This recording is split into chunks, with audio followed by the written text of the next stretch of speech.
Good morning. আমি আজি class 8ৰ বিজ্ঞানৰ অষ্টম অধ্যায় কোষ গঠন আৰু কাৰ্য সেই বিষয়ে অলপ আলোচনা কৰিম।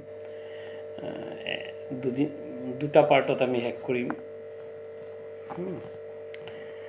যে আমি সকলোৱে জানোৱেই যে যিকোনো জীৱৰ দেহ কোষেৰে গঠিত। আমি ক্লাছ 6তো পঢ়ি আহিছোঁ, ক্লাছ 7তো পঢ়ি আহিছোঁ, এইবাৰ ক্লাছ 8তো পঢ়িম, আগলৈও পঢ়িম। তাৰমানে যিকোনো জীৱৰ মৌলিক গঠনৰ গোটেই হৈছে কোষ। জীৱ বুলি ক'লে উদ্ভিদে হওক বা প্ৰাণীয়ে হওক, যিকোনো জীৱৰ দেহই কিহেৰে গঠিত? কোষেৰে গঠিত হয়। এই কোষ আৱিষ্কাৰ কৰিছিলে কোনে জানানে? এই কোষ আৱিষ্কাৰ কৰিছিলে ৰবাৰ্ট হুক নামৰ এজন বিজ্ঞানীয়ে 1665 চনত। 1665 চনত ৰবাৰ্ট হুকে পোনপ্ৰথমে এই কোষ আৱিষ্কাৰ কৰিছিলে। সেই বিষয়ে ইয়াত অলপ দিছে, তোমালোকে নিজেও অলপ চাই ল'বা। ঘৰ আমি এতিয়া পকী ঘৰ নিৰ্মাণ কৰোঁতে কি হয়? এই ইটাৰে নিৰ্মাণ কৰোঁ, হয় নাই?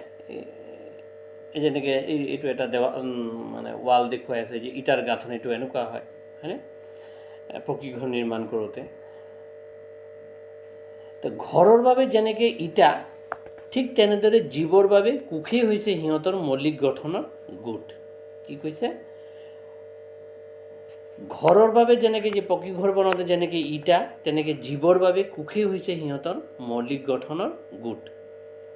এতিয়া ঘৰ বনাওঁতে অৱশ্যে আমি এটা কথা মন কৰিম, অলপ তাৰ পাৰ্থক্যটো আছে, এইটো এটা উদাহৰণৰ কাৰণে কৈছে কথাটো, যে ইটাটো আমি এটা ৱাল বনাওঁতে সকলোবোৰ ইটা সমান আকাৰৰ হয়, সমান চাইজৰ হয়, হয় নাই? তাৰ আকাৰো একেটা হয়, আকৃতিও একেটা হয়। কিন্তু সেই বুলি জীৱও যে কৈছোঁ আমি, যিকোনো জীৱই যে কোষেৰে গঠিত, সেই কোষৰ আকাৰ কিন্তু সকলো জীৱৰে সকলো কোষ একে নহয়। তাৰ আকাৰ বিভিন্ন ধৰণৰ হ'ব পাৰে। আৰু জীৱৰ এই কোষৰ গঠনটো কিন্তু অলপ বুলি ক'লে ভুলেই হ'ব, বেছ জটিল। বেছ জটিল। আমি এনে চকুৰে কোষ দেখা পাওঁ, সেইটোৰ বিষয়ে অলপ পাছত আমি ক'ম। যেনেকৈ তোমালোকে ইয়াত অলপ দিয়ে দিছে, যেনে কুকুৰাৰ কণী এটা কোষক সূচায়, আৰু ই ইমান ডাঙৰ যে খালী চকুৰে যথেষ্ট ডাঙৰ দেখা যায়, কাৰণ কুকুৰাৰ কণীটো আমি দেখা পাওঁ, হয় নাই?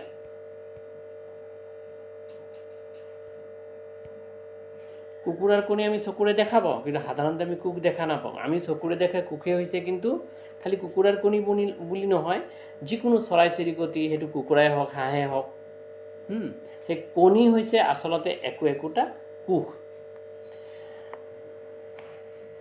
জীৱই কোষৰ সংখ্যা, আকৃতি আৰু আকাৰৰ ভিন্নতা দেখুৱায়, মানে জীৱৰ কোষৰ।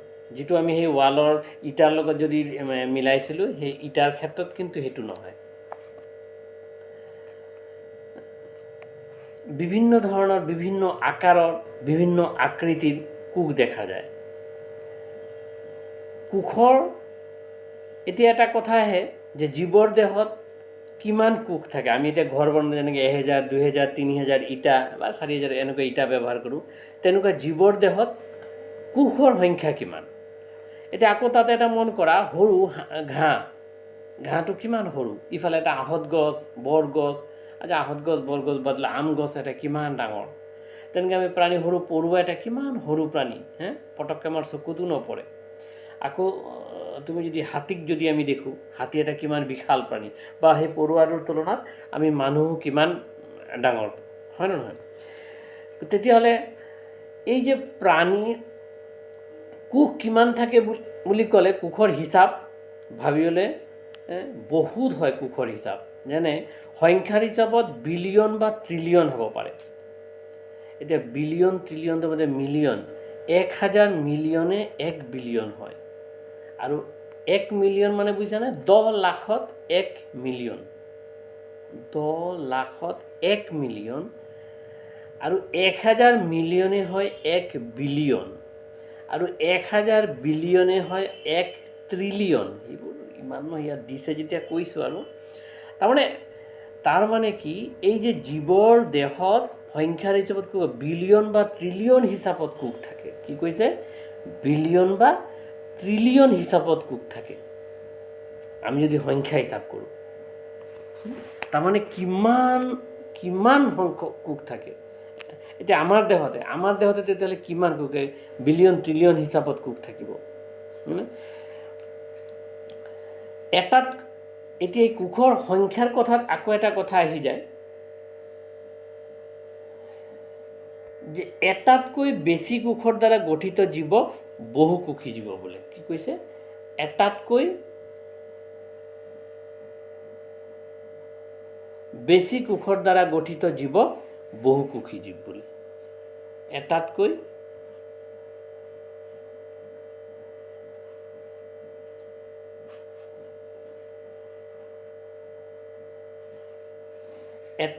বেছি কোষৰ দ্বাৰা গঠিত জীৱ বহুকোষী জীৱ বোলে। এই কথাবোৰ আমি ক্লাছ 7তো পঢ়িছিলোঁ, হয় নাই? 6তো অলপ আলোচনা কৰিছিলোঁ। আৰু এটা কোষেৰে যিবোৰ জীৱৰ দেহ মাত্ৰ এটা কোষেৰে গঠিত, সেইবোৰ জীৱক কোৱা হয় এককোষী জীৱ।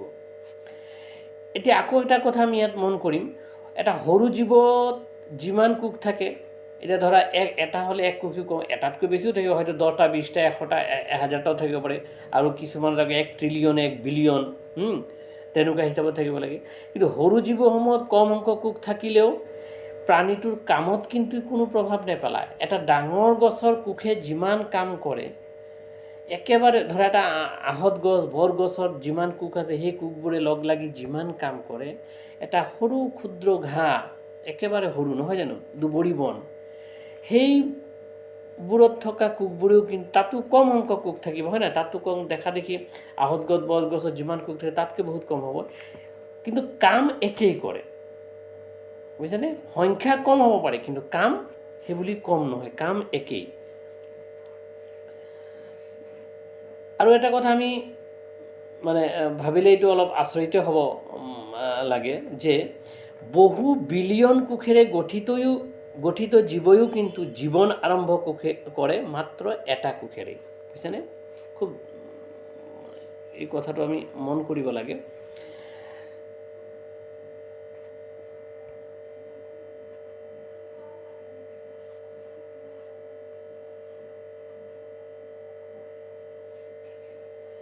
যে বহু বিলিয়ন কোষেৰে, তাৰমানে বহুত ডাঙৰ প্ৰাণী, এইটো হাতীয়ে হওক আৰু আহঁত গছ বৰগছেই হওক, কোষৰ গঠিত জীৱয়ো কিন্তু জীৱনটো আৰম্ভ কৰে কিন্তু এটা কোষেৰে।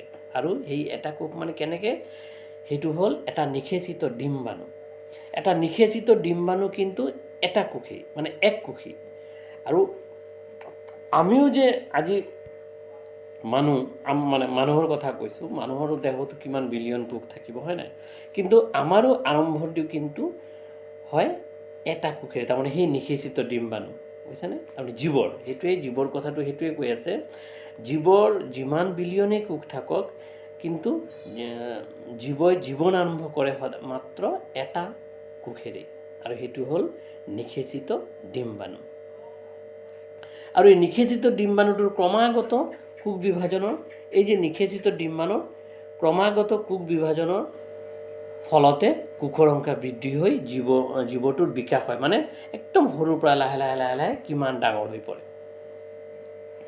এতিয়া তোমালোকে ইয়াতে এই যে তলত ছবি দিছে, এটা এমিবা, এটা কিহত দিছে, এইটো পেৰামেচিয়াম, নহয় জানো? এইবোৰ এটা এককোষী প্ৰাণী। এই এটা কোষক প্ৰাণীবোৰেও তাৰ জীৱন নিৰ্বাহৰ কাৰণে যি কাম কৰে,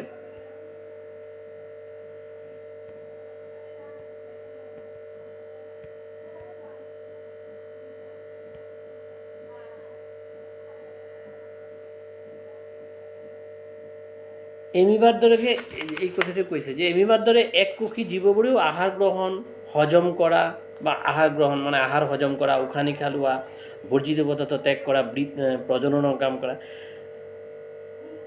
তাৰমানে এটা বহুকোষী জীৱ যি কাম কৰে, এই গোটেইবোৰ কাম আমাৰ জীৱনত কৰিব লাগে। তেনেকৈ এককোষী, সেইবুলি এমিবা, পেৰামেচিয়াম, এই মাত্ৰ যে আমি ছবি দেখুৱালোঁ, মাত্ৰ এটা কোষেৰে গঠিত জীৱ, সেইবোৰেও কিন্তু গোটেইখিনি কাম কৰে। বুজিছেনে? 1 বিলিয়ন মিলিয়ন ট্ৰিলিয়ন কোষেৰে গঠিত জীৱয়ো যি কাম কৰে, সেই এটা কোষেৰে গঠিত জীৱটোৱেও কিন্তু সি গোটেইখিনি কামেই কৰে। এইটো নহয় যে মাত্ৰ এটা কোষেৰে এক কোষী জীৱ বুলি তাৰ কাম কম হৈ যাব। হয়, তাত অলপ পাৰ্থক্য থাকে। যিবোৰ মানে বহু কোষেৰে গঠিত বিলিয়ন মিলিয়ন কোষেৰে, সেই তেনেকুৱা জীৱৰ কোষৰ সমষ্টি মানে কোষৰ কিছুমান লগ হৈ এটা আমি গ্ৰুপ বুলি ক'ব পাৰোঁ। যেনেকৈ আমি কিছুমান কাম কৰোঁতে স্কুলতে আমি কাম কৰোঁতে পটককৈ তাৰ দহজন লগ লাগি কিছুমান কাম কৰোঁ, গোটেইখিনি কাম আমি সকলোৱে মিলিয়ে কৰোঁ। তেনেকুৱা মানে বিলিয়ন মিলিয়ন কোষ থকা জীৱৰ কামসমূহ কিন্তু কিছুমান কোষৰ সমষ্টিয়ে কৰে। সেই সমষ্টিবোৰেই আচলতে কলা, মানে বিজ্ঞানৰ ভাষাত কলা বুলি কোৱা হয়। আমি পাছত পাম চাগে, এটা আছে নিশ্চয়। তাৰমানে সেই কোষৰ সমষ্টি কিন্তু একোটা কলাৰ সৃষ্টি কৰে, সেইবোৰ আমি পাম। ইয়াৰ পাছত আমি পঢ়িম কোষৰ আকৃতি। কোষৰ আকৃতিনো কেনেকুৱা হয়? কোষৰ আকৃতি এতিয়া এমিবাৰ বিষয়ে আমি ক্লাছ 7তো অলপ পঢ়ি আহিছোঁ। এতিয়া কোষৰ আকৃতি ক'লে ইয়াত যেনেকৈ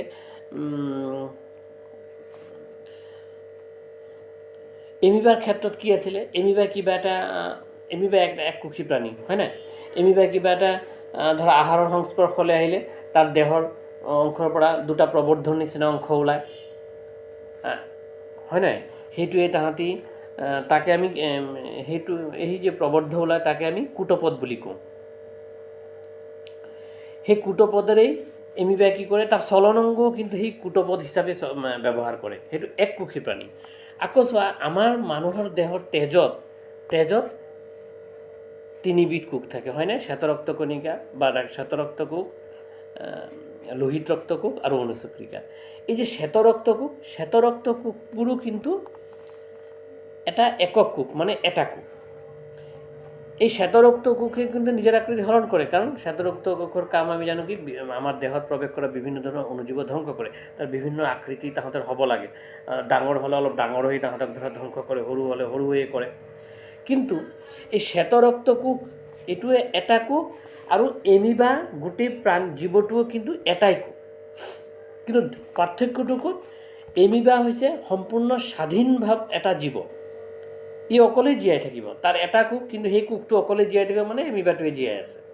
কিন্তু সেই বুলি লোহিত ৰক্ত কোষ যদি আমি আমাৰ দেহৰ পৰা তেজৰ পৰা উলিয়াই আনো, সেইটো এটা কোষেই, কিন্তু এইটো উলিয়াই দিলে তেতিয়া আৰু ই জীয়াই নাথাকে, কাৰণ ই নিজে জীয়াই থাকিব নোৱাৰে। তাৰমানে তেজৰ ভিতৰত থাকিলে ই ঠিকেই আছে, ইও এটাই কোষ, সিও আকৃতি হলন কৰে। কিন্তু এমিবাৰ লগত তাতে তাৰ পাৰ্থক্য, কাৰণ এমিবা সম্পূৰ্ণভাৱে এটা জীৱ যাৰ স্বাধীনভাৱে জীয়াই থকাৰ সামৰ্থ্য আছে, কিন্তু স্বাধীনভাৱে জীয়াই থকাৰ সামৰ্থ্য কিন্তু আকৌ এই শ্বেতৰক্ত কোষৰ নাই। এই যে মই অলপ আগতে আকাৰৰ বিষয়ে ক'লোঁ, এই কি কয়, কোষৰ আকাৰ বিভিন্ন ধৰণৰ হ'ব পাৰে। কেনেকৈ কি হ'ব পাৰে? যেনেকৈ গোলাকাৰ হ'ব পাৰে, আকৌ এনেকুৱা মাকু আকৃতি, মাকু মানে আমাৰ যে আমি তাঁতশালত যে ব্যৱহাৰ কৰোঁ সেই মাকু আকৃতিৰ হ'ব পাৰে। আকৌ এই এনেকুৱা কিছুমান শাখাযুক্ত হ'ব পাৰে। শাখাযুক্ত মানে উদ্ভিদত যেনেকৈ ডাল পাত শাখা ওলায়, তেনেকুৱাকৈ শাখাযুক্ত হ'ব পাৰে। এই গোলাকাৰবোৰ যে মই ইয়াত দেখুৱালোঁ, আমি এই ছবিত দেখি আছোঁ, এই গোলাকাৰ, এইবোৰ হৈছে আমাৰ লোহিত ৰক্ত কণিকা, মানে লোহিত ৰক্ত কোষ। আমাৰ তেজত যি লোহিত ৰক্ত কোষ, তাৰ আকাৰ কিন্তু এনেকুৱা গোলাকৃতি হয়।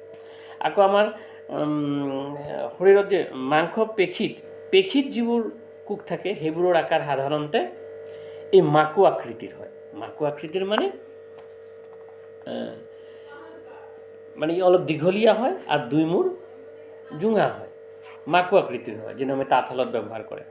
আকৌ এবিধ আছে শাখাযুক্ত হয়। শাখাযুক্ত মানে আমাৰ গছ এটাত যেনেকৈ ডাল পাত শাখা ওলায়, নহয় জানো? ডাল পাত হয়, তেনেকুৱা এই কোষবোৰত চোৱা তেনেকুৱা শাখা ওলাইছে। এই যে এইবোৰ শাখা ওলাইছে, তো এইবোৰ হ'ল শাখাযুক্ত। এইবোৰে হ'ল স্নায়ু কোষ। এই যে ইয়াত আমি যিটো শাখা কোষ দেখি আছোঁ, শাখাযুক্ত কোষ দেখিছোঁ, এইটো হ'ল স্নায়ু কোষ। এই স্নায়ু কোষৰ কাম কি? স্নায়ু কোষে সাধাৰণতে বাৰ্তা সংগ্ৰহ কৰি পঠিয়াই দেহৰ বিভিন্ন অংশৰ নিয়ন্ত্ৰণৰ যোগাযোগ ৰক্ষা কৰাত সহায় কৰে, মানে খুব গুৰুত্বপূৰ্ণ কাম কৰে। মানে ইয়াত এই কথাটোৰ মানেটো কি? এতিয়া ধৰা পটককৈ আমি কেতিয়াবা ধৰা আমাৰ আঙুলিটো গৰম কিবা লাগি গ'লে আমি জাপ মাৰি উঠি আঙুলিটো আঁতৰাই নানো জানো? ঠাণ্ডা লাগিলেও তেনেকৈ আঁতৰাই আনো। তো এই যে এক মুহূৰ্ততে গৰমটো লগাৰ লগে লগে আমি আঙুলিটো তাৰ পৰা আঁতৰাই নহ'লে আমাৰ আঙুলিটো পুৰি যাব।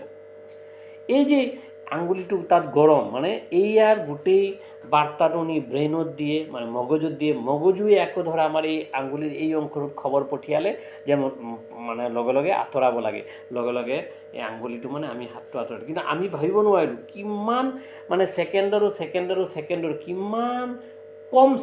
কিমান কম সময়ৰ ভিতৰত তড়িৎ গতিত এই কামটো সম্পন্ন কৰে।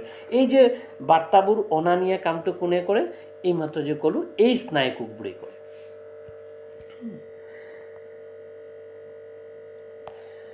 তাৰপিছত আজি আমি কোষৰ আকাৰৰ বিষয়ে ইমানলৈকে পঢ়িছোঁ, এইটো আমি চাই লওঁ।